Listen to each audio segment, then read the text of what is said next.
This past Friday, I was having a conversation with someone, and they casually said, just literally in the middle of our conversation, that a friend of theirs had an abortion the day before. I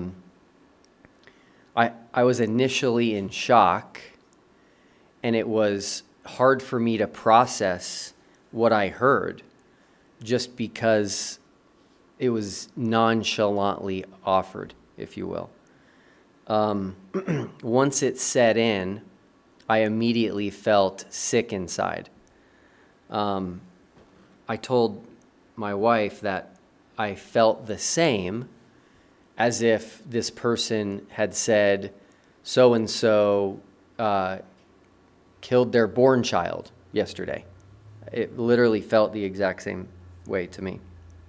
The person I was speaking to didn't say this flippantly because of a disregard for human life that they had. They actually informed me that they offered to pay for an ultrasound for this person and actually strongly encouraged her to get an ultrasound before making any final decisions, but the offer was declined. So this ended up ruining my day, and I couldn't stop thinking about it. Now, of course, abortions happen every single day, thousands of times per day, but there was something about this situation being so close that just made it more real. I went to bed that night. This was Friday, so I went to bed that night still thinking about it. I woke up the next day still thinking about it, and I was frustrated inside. I was frustrated because I would have adopted that baby. Literally in a heartbeat, I would have adopted that child. I wouldn't have taken time to process that decision. I wouldn't have even called my wife and said, "Hey, are you okay if I agree to adopt a baby?" I literally just would have said, "Hey, I'll pay for everything and I will adopt that baby." And obviously I know my wife would be on board. But the root of my frustration was that it was done. It was over. It was in the past. I didn't have the ability to step in. I didn't have that option. I wasn't given that chance. The stark reality of the world that we live in right now is that it's very easy to kill a child that you're pregnant with. Really, as long as you have the cash, there's not really anything else that you need. You don't need anybody's permission. You can just go and do it. And so I think abortion is very prevalent for those reasons. Last month, so January, there was a headline that caught my attention. I saw this online. I try to keep up with the news because you got to know what's going on out there. Some people would probably disagree. But I watch the news, and I watch it from a very high level, okay? I don't watch local news. I don't go to local news stations. I just go to a website. I didn't plan on saying this, but it's called Google News. And I just quickly scroll through the headlines, and those are all of the headlines that are international, that are kind of the biggest stories that are going on. And this is where I found this. And this headline mentioned a Colorado high school called Regis Jesuit. And the headline said they are, at this school, censoring abortion rights. So I clicked the link. That piqued my interest. And it was a story about how Regis Jesuit in Aurora retracted an entire edition of their student-made publication, which is called Elevate. Not only was this issue completely retracted, the school fired 2 journalism teachers over the situation. This is kind of a significant thing, so I wanted to know why they did this, what was in the publication, why was this making national headlines. So I was able to procure a copy of the essay in this edition of the Elevate publication, and it was called The Battle for Out Bodies. I'm not sure how they missed the typo in the title, but it was supposed to read The Battle for Our Bodies. So I am going to read this short piece, and then I'm going to give you my thoughts. Okay. In the U.S., there is a controversy between people who are pro-life and pro-choice for abortion rights and accessibility. 19% of pregnancies end in abortion in the U.S. Many members of the community are against the option of having access to abortion, regardless of what the woman having the abortion may say in defense. Abortions aren't uncommon. Up to 1 in 8 women get an abortion in the United States. I personally know someone who wasn't in the right state of mind or place in her life to provide and make good choices for a baby in that period of time. And now she has 2 children. Having abortions doesn't always mean you don't want children. By the age of 45, up to 35% of women in the U.S. have had an abortion. Even though it may be frowned upon in many communities, it is a procedure that many women go through. Nearly 1/3 of abortions are performed on teenagers. Many people who believe in pro-life values perceive abortion as an inhumane and dangerous type of procedure, even though many reliable sources, such as the U.S. Government Health's main website, have proven otherwise. Getting rid of abortion access can also lead to even more deaths than allowing it to remain legal. Many people claim that going through this procedure is harmful to your body and could result in future medical issues. According to Health Research Foundation of the U.S., women are 10 times more likely to die during childbirth than abortion complications. Another reason why abortions should remain legal is because making them illegal will just push people to have illegal and unsafe abortions. Before Congress legalized abortions in the early 70s, women would undergo illegal and dangerous abortion methods so that they wouldn't have to ruin their lives by conceiving a child. Thousands of women died or dealt with serious health complications due to the lack of information people had at the time about abortion. Making abortion illegal would cause more people to die due to illegal abortion procedures. In the attempt to save more lives, you're just risking even more. Instead of changing the laws and creating a pseudo-religious government to rule over women having better access to contraception, meaningful sex education and family planning services should take place. Religious beliefs of other people should never interfere with a person's choices with their body and future. Some say that having an abortion is a form of murder, but there is a difference between a baby and a fetus. A baby is a living human, whereas a fetus is an organism inside of a woman's womb that grows during pregnancy until it becomes a baby. When a fetus grows a brain, it is usually around the 6th week of pregnancy.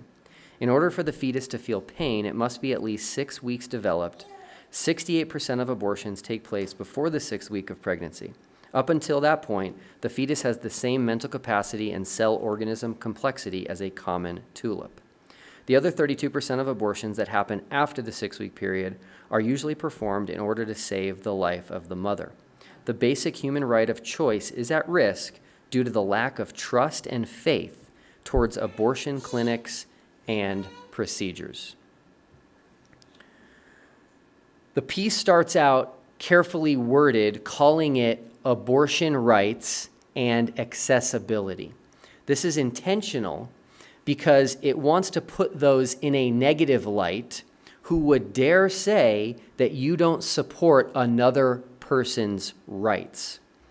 The word abortion is highly problematic in and of itself, as it has allowed people to hide behind it and not speak clearly and truthfully about the reality of what that word means. When it says, quote, there is a controversy between people who are pro-life and pro-choice for abortion rights accessibility, that simply means there are people who think it's okay to kill your own child and those who think that it's wrong. They continue. Many members of the community are against the option of having access to abortion. Again, careful wording to distract from the truth of what is being discussed. I am one of the members of the community, And what I'm against, listen carefully here, what I'm against is any parent killing their own innocent child. Did I say anything inaccurate there? Was there anything scientifically inaccurate? Anything inaccurate at all? Then they say that someone they personally know is mentioned here. And they say, I personally know someone who wasn't in the right state of mind or place in her life to provide and make good choices for a baby in that period of time. Well, whether or not you're in the right state of mind to provide or make good choices is irrelevant when you have a child. Think about that for a second. I have 5 children. If I ever find myself in a place where I can't provide for them, what do? I would try harder. I would reach out to family. I would reach out to friends. If it came to it, I would ask complete strangers for help. That's what I would do. You know what would never cross my mind? Killing one or more of my children and thinking that would alleviate the problem of not being able to provide for them. And why would that not cross my mind? Because it's illegal? Of course not. It's because it's my child, and it's because it's an innocent human being that deserves to be protected and cared for. Now, I'm not sure what the author is referring to when it says that this person was not in the right place to, quote, make good choices for a baby in that period of time. Since when is making good choices something that requires the proper circumstances? Making good choices is as simple as deciding to make the right choice, just doing the right thing. And instead of choosing to make the right choice, this person apparently killed their baby, which is never a good choice for a baby. They then mention that this woman ended up having 2 children. And the conclusion here is that having abortions doesn't always mean you don't want children. False. That's completely false. Having an abortion 100% of the time means you don't want children, specifically the child whose life you are ending. 100% of the time, it means you don't want that child. Regardless of whether you want children in the future, sometime down the road, does not negate the fact that an abortion always means you don't want that specific child. There's a ton of statistics thrown around in this article. None of them have any sources. But honestly, that doesn't bother me. Why? Because when it comes to morality, morality is not a mathematical equation, right? When it comes to morality, stats are irrelevant. For example, the article continues and says, even though it may be frowned upon in many communities, it is a procedure that many women go through. What does that have to do with anything? I often ask people who make arguments against me if they would change their mind if I used the exact same argument against them. I think this really helps. It helps them understand and experience firsthand what it is you're hearing when you hear the argument. So in this situation, I might say something like this. If I told you that even though it may be frowned upon in many communities, racism is something that many people go through, would that argument change your mind? Or what if I told you that even though it may be frowned upon in many communities, many men cheat on their wives? Would that be a good argument for you to use to convince you that it's a good thing to do? Of course not. Next it says, many people who believe in pro-life values perceive abortion as an inhumane and dangerous type of procedure, even though many reliable sources, such as the U.S. Government Health's main website, have proven otherwise. They got me there. If it's on the U.S. government's main health website, then it must be true. I honestly didn't even know the government had a main health website. Notice what's going on here. The author of this article is intentionally ignoring reality and acting as if the mother is the only human being involved in an abortion procedure, and then dishonestly says that pro-life people claim abortion is inhumane and dangerous.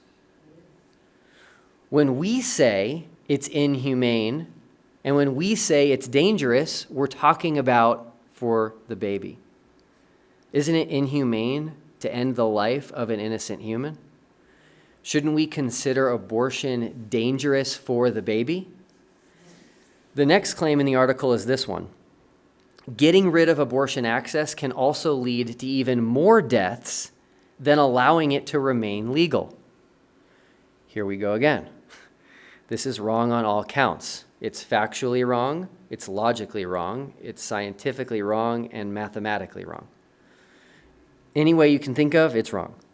It's mathematically impossible that getting rid of abortion access would lead to more deaths than allowing it to remain legal.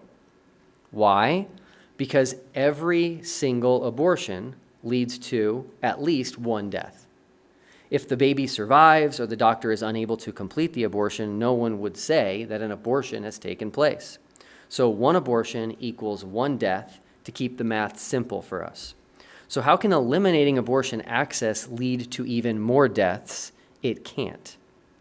If a woman cannot obtain an abortion and therefore not kill her child, that's one less death. The next argument really made me shake my head the first time I read it.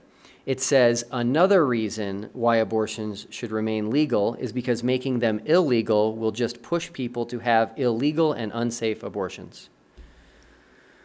Again, let's look at the logic of the argument itself that is being made. Imagine if I said that another reason adultery should remain legal is because making adultery illegal will just push people to commit adultery illegally. That's the argument here. Or imagine if I said that another reason drug use should remain legal is because making it illegal will just push people to obtain drugs illegally. Let's keep going. This is fun. What if I said another reason stealing should remain legal is because making it illegal will just push people to steal things illegally? Isn't this the very purpose of making something illegal? So that when someone attempts it, they're doing it illegally? Yeah. That's the purpose of laws. No bad things stop simply because they are made illegal. Murder still happens even though it's against the law. People just murder illegally. Rape still happens even though it's against the law. People just do it illegally. One of the purposes of making something illegal is to deter people from doing it, from carrying it out, because there are punishments that can then be associated with the illegal act. But they are also arguing that if abortion is made illegal, well, then it will become unsafe for those who commit this action. Once again, that is the point of making something illegal, is to make it harder to do, to make it less safe for the perpetrator to do, and hopefully deter as many people as possible from doing it. The article purports that before Congress legalized abortion in the early 70s, women would undergo illegal and dangerous abortion methods so that they, get this, won't have to ruin their lives by conceiving a child. How tragic when someone comes to a point in their life where creating a new life is viewed as somehow ruining their life. And yes, before Roe v. Wade and Doe v. Bolton in 1973, killing your unborn child was illegal, and some women still attempted to do this both illegally and dangerously. The essay continues. Thousands of women died or dealt with serious health complications due to the lack of information people had at the time about abortion. We could honestly look at this as very similar to what they call an occupational hazard. Someone who wants to harm another human being is going to be and should always be at risk of being harmed themselves. An intruder in a home should know and expect they might be shot by the homeowners. A gun-wielding bank robber should know that a police officer, possibly undercover, could shoot him at any moment, stopping the potential threat that he is to everyone around. There's all types of risks that criminals face when they engage in the intentional harm of another innocent human being. Why should killing your own child be any different? It shouldn't. Now, this is a unique crime. This is a crime where the victim doesn't have the ability to fight back.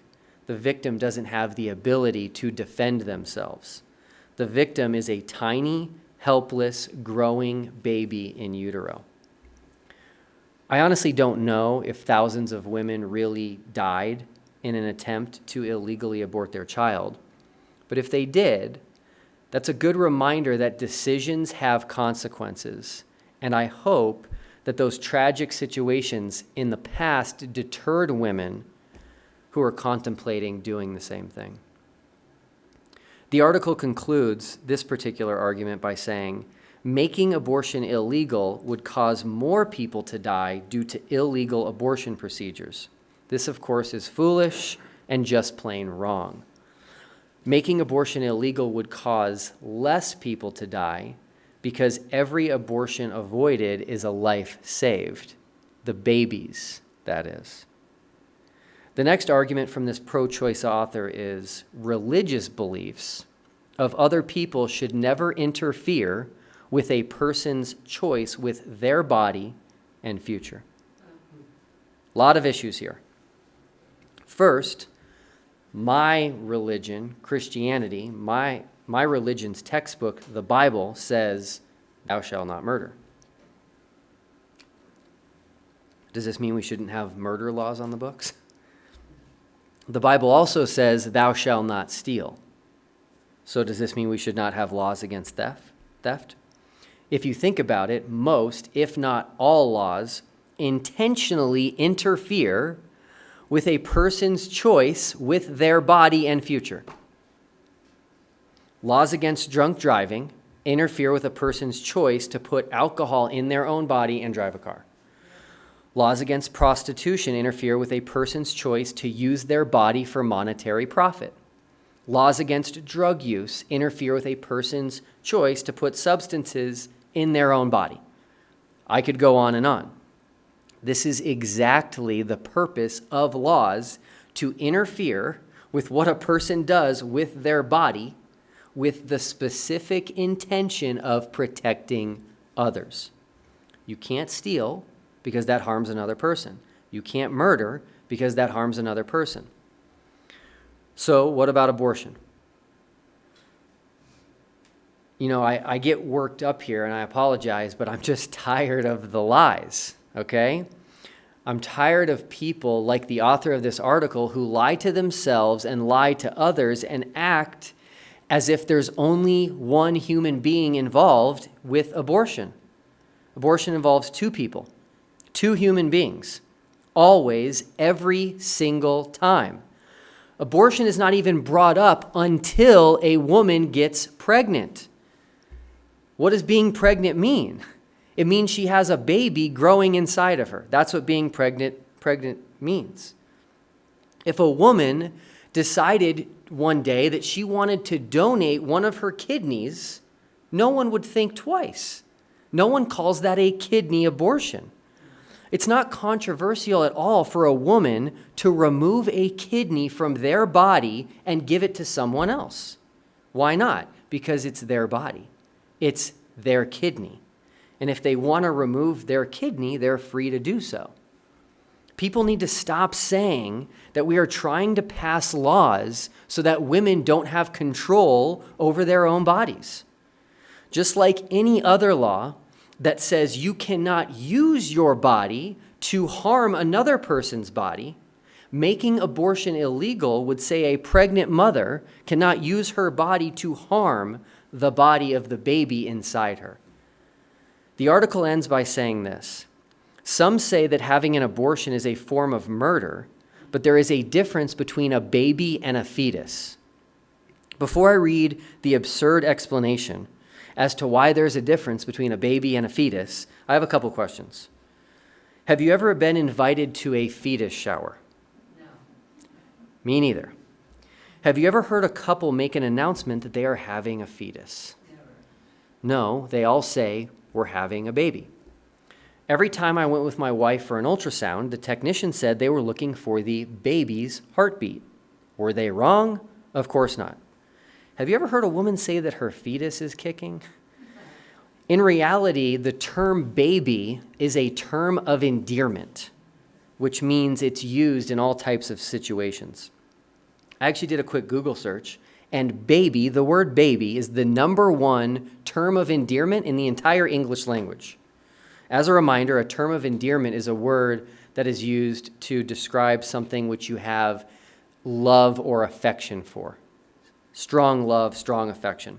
So this is why people refer to their husbands and wives, boyfriends and girlfriends as their baby. People often refer to their vehicles as their baby. And people even refer to things that others are deeply involved with intimately by saying things like, oh, I don't touch those things because that's his baby. So of course we're going to use the word baby to refer to the living human being in the womb, because what could we possibly have more love and affection for than our own child? So let's read this brilliant argument as to why there's a difference between a baby and a fetus. It says, a baby is a living human. Whoa, stop right there for 1 minute. What is a fetus?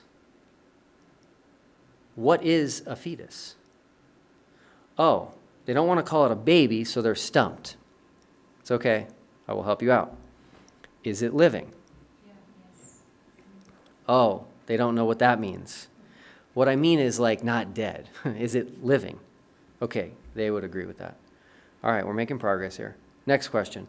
What species is it? Right. The fetus in the womb, what species is it? Human. Perfect. 2 for 2. So a fetus is a living human. And this article said a baby is a living human. Sounds to me like a fetus is a baby. Let's keep reading. A baby is a living human, whereas a fetus is an organism inside of a woman's womb that grows during pregnancy until it becomes a baby. So the organism inside of a woman's womb is not living, it's not human? Come on. The word fetus describes the earliest months of a baby's life, just like the word newborn describes a baby's first days after birth, just like the word toddler describes a baby's first years out of the womb. All of these words, fetus, newborn, toddler, child, all of these are describing stages of a life of a baby. You might remember all of this came about because I saw a headline. And this was an article written by the Sentinel. And let's go back to the Sentinel article that I stumbled online, and it was written by a man named Dave Perry. So he argued that the Colorado high school had no business censoring a student's opinion, and in doing so, they were silencing open discussion and abandoning the sacred principles of seeking the truth and having an open and honest discussion about it. I disagree. Surprise you? Well, this guy, Dave, put his email at the end of the article. So I emailed him my thoughts, and I did so as a spokesman for Colorado Right to Life. Here is what I said. Dave, we came across your recent article on the situation at Regis Jesuit High School. We are quite shocked as to your reaction to the retraction of the high school newspaper edition and firing of 2 journalism teachers. As a journalist yourself, we thought you would understand and be quite familiar with the fact that some things should not be given open and honest discussion, and killing innocent living human beings in the womb is one of those things. In case you are still missing the point, wouldn't you agree that no high school newspaper should allow an opinion column making a case in defense of the sexual abuse of young children? Don't you agree that a public retraction and firing of teachers involved in such a situation would not only be justified, but the absolute right thing to do? Why then do you not see how the situation with the school newspaper at Regis Jesuit High School falls under the same principle? Yes, abortion is legal, but that's irrelevant. Slavery was legal, as was the killing of Jews. Certainly, you would not argue that in those historical situations it would have been appropriate to allow the publishing of one's personal opinion that blacks should be considered property or that the mass extermination of Jews is a good thing, right? Dave, ideas have consequences, and we think you, of all people, should know this. We look forward to your reply. That email was sent a month ago yesterday. Still no reply. Shocker. This Wednesday, a bill will be introduced in the state of Colorado. It is a bill for the abolishing of abortion in Colorado. The bill defines a person as to include unborn children at all stages of gestation. You will have the opportunity to testify on behalf of this bill at the state capitol Wednesday afternoon. For more information, see the AKF Facebook page. If you're not on Facebook or you're not hooked up with that group yet, you can also speak to Susan Sutherland or Scott Shamblin today after church. Proverbs 31, verses 8 and 9 tell us to open your mouth for the speechless in the cause of all who are appointed to die. Open your mouth, judge righteously, and plead the cause of the poor and needy. You will have an opportunity to do this very thing. And I encourage everyone to consider standing up for your unborn neighbor in this way. Let's pray. Heavenly Father, we come to you today, and we're so grateful that we are here to worship you, to fellowship, to learn more about you, to study your word, and to also love our neighbors as ourselves. We have an opportunity this week that is very significant, and it's an opportunity to stand up for the truth and reality that you are God, you are Creator, and that every person made in your image and likeness has the right to life. I pray that you just be with us this week.